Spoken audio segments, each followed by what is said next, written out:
Hola, buenas tardes y bienvenidos al segundo apartado de la unidad 1, en el cual estamos viendo el relieve y las aguas. En el primer vídeo estuvimos viendo cómo se forma ese relieve, esos procesos endógenos que se forman en el interior de la Tierra y esos procesos exógenos que se ve influenciado por una serie de agentes externos, como por ejemplo la temperatura, el agua, el viento, que también van a modificar el relieve terrestre. En este segundo apartado vamos a ver las principales formas que nos encontramos en el relieve terrestre. En primer lugar, a nivel continental, en segundo lugar, en las costas y por último, el relieve submarino. Bien, en primer lugar vamos a hablar del relieve continental. En el relieve continental, a nivel de superficie, nos encontramos los diferentes elementos. Por ejemplo, las montañas, como podemos ver en esta imagen. Las montañas son elevaciones verticales que pueden aparecer de manera aislada o pueden estar agrupadas formando sierras que suelen ser conjuntos de montañas de poca altitud y, bueno, más o menos pequeños en comparación de una cordillera que, como podemos ver, suelen ser montañas de una altura mucho más elevada y mucho más grandes, ¿vale? Por lo tanto, una cordillera puede estar formada por diferentes sierras. Es decir, una montaña puede aparecer aislada en sierras o un montón de cordilleras, ¿de acuerdo? Bueno, en segundo lugar, los valles. Los valles aparecen entre las montañas, como podemos ver en esta imagen, y son terrenos bajos, como podemos ver aquí, normalmente, en su gran mayoría, y suelen estar surcados por ríos.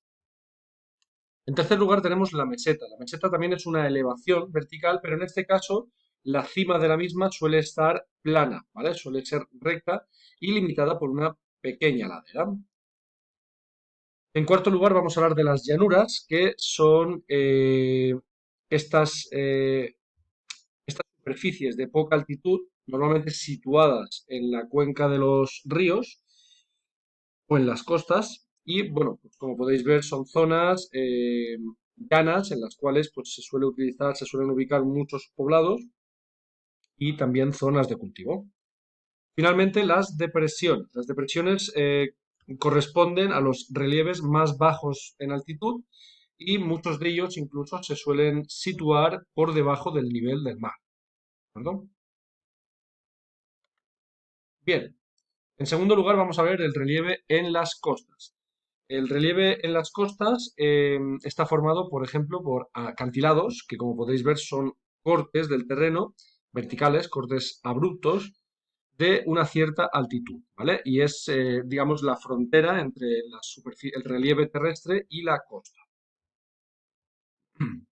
En segundo lugar tendríamos la playa, que es ese corte también, pero en este caso no es tan abrupto, es un corte que es más suave y de poca altitud.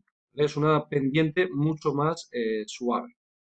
Y bueno, pueden haber playas de roca o playas, en este caso, de arena, como tenemos en esta imagen. Luego tenemos los diferentes entrantes, la penetración del agua en el territorio, en la tierra. Puede ser de tres formas. Un golfo, que suele ser un golfo de una gran superficie. Las bahías, que tienen una superficie menor. Y finalmente los fiordos. En los tres casos estamos hablando de penetraciones, como os decía, del mar dentro de la tierra. ¿Vale? Pero para que os hagáis una idea, por ejemplo, esto sería un golfo, se llama el Golfo de Guinea, es una superficie mucho mayor, es un accidente geográfico muy grande. Y una bahía es lo mismo exactamente, pero bueno, en este caso estaríamos hablando de una proporción mucho más pequeña. Y un fiordo es aquello que existe sobre todo en las costas de Escandinavia, que es una penetración del mar dentro de la tierra, pero en este caso de una manera mucho más estrecha.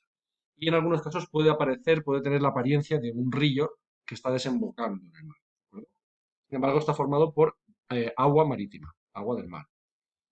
Y bueno, finalmente estaríamos hablando del caso contrario. En este caso estaríamos hablando de cabos o penínsulas, es decir, salientes que se producen de tierra hacia el mar.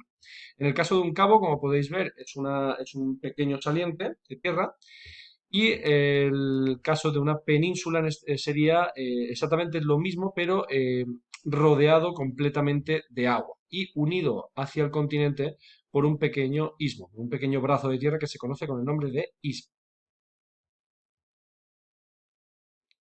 Bien, a continuación vamos a ver el tercer punto, el tercer apartado de este tema, en el cual vamos a hablar del relieve submarino. El fondo de los océanos, al igual que a nivel superficial, al igual que en la superficie, presenta una serie de formas tan variadas y accidentadas como es el caso del continente. La superficie continental se prolonga bajo el mar en algo que se conoce como la plataforma continental. Esta primera línea de costa que vemos que se hunde en el mar de manera suave, extensa y que puede llegar a una profundidad en torno a unos 130 metros. ¿Vale?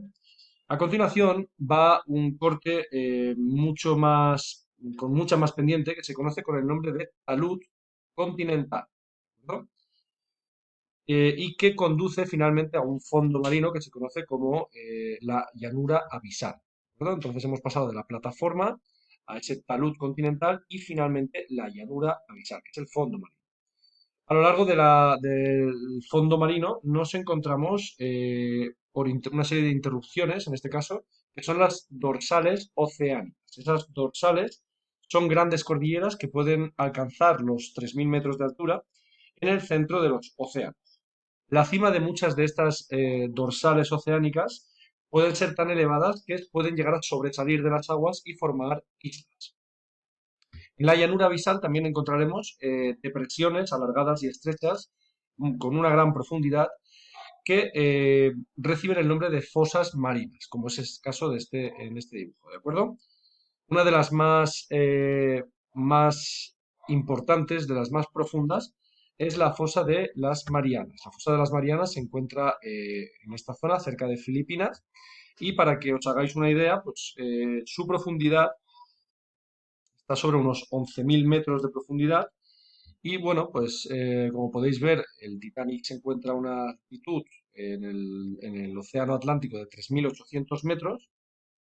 Y si pusiéramos del revés la montaña del Everest, que es la más alta del mundo, cabría perfectamente, ya que mide unos 8.840 metros. En este caso, la fosa de la Mariana cuenta con 11.050 metros. Se han reportado, porque en este tipo de zonas pueden acceder vehículos, pero tienen que estar muy preparados, que puedan soportar esa gran presión del agua. Y bueno, esos vehículos han reportado que a una altitud, a una profundidad en este caso de 10.000 metros, hay plásticos que los seres humanos lanzamos, o nuestros desperdicios que acaban en muchas ocasiones en el mar. ¿De acuerdo? Bien, para acabar en este apartado, vamos a hablar de la influencia del relieve en nuestra vida. La forma, la altitud del relieve en muchas ocasiones influyen sobre el clima, la vegetación y los suelos, condicionando muchas veces el poblamiento y el desarrollo de actividades económicas. Es decir, cómo el relieve puede afectar a la hora de tomar la decisión de dónde vivir o dónde no vivir. Las zonas más pobladas del planeta, por norma general, viven zonas llanas por debajo de los 500 metros, principalmente en llanuras litorales o en valles fluviales y donde el clima suele ser más benigno. Suele tener, suelen ser zonas que están cercanas al agua, ¿vale? Y cuenta normalmente con una serie de, bueno, pues con suelos fértiles y un relieve que facilite las comunicaciones, ¿vale? Para poder crear esas infraestructuras tan presentes hoy en día en nuestro modo de vida, como son las estaciones de ferrocarril. Pues para eso las grandes ciudades suelen estar ubicadas en zonas con estos elementos, ¿vale? Con estos condicionantes. Sin embargo, las zonas poco pobladas, ¿cuáles son? Normalmente van a estar situadas en montañas o en donde el clima va a ser más frío, más húmedo.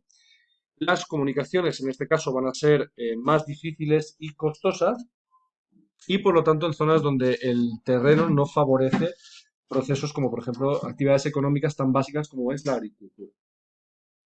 Por ello, en estas zonas normalmente la economía se orienta más a actividades como por ejemplo la ganadería, la minería y el turismo, como es por ejemplo zonas de turismo rural. ¿De acuerdo? No obstante, hay que decir que en la actualidad el ser humano ha reducido su gran dependencia del medio. Y prueba de ello es, por ejemplo, la adaptación que tenemos a la hora de cultivar en zonas con pendiente a través del cultivo de terrazas, ¿de acuerdo? Em, También, por ejemplo, si nos adaptamos construyendo túneles en las montañas, puentes elevados que han mejorado las comunicaciones. De esta manera, podemos decir que el ser humano, al paso de los años, ha ido adaptándose a las diferentes formas de relieve de nuestro planeta. Bien, hasta aquí el segundo apartado de nuestro tema. Nos vemos en el siguiente apartado. Un saludo.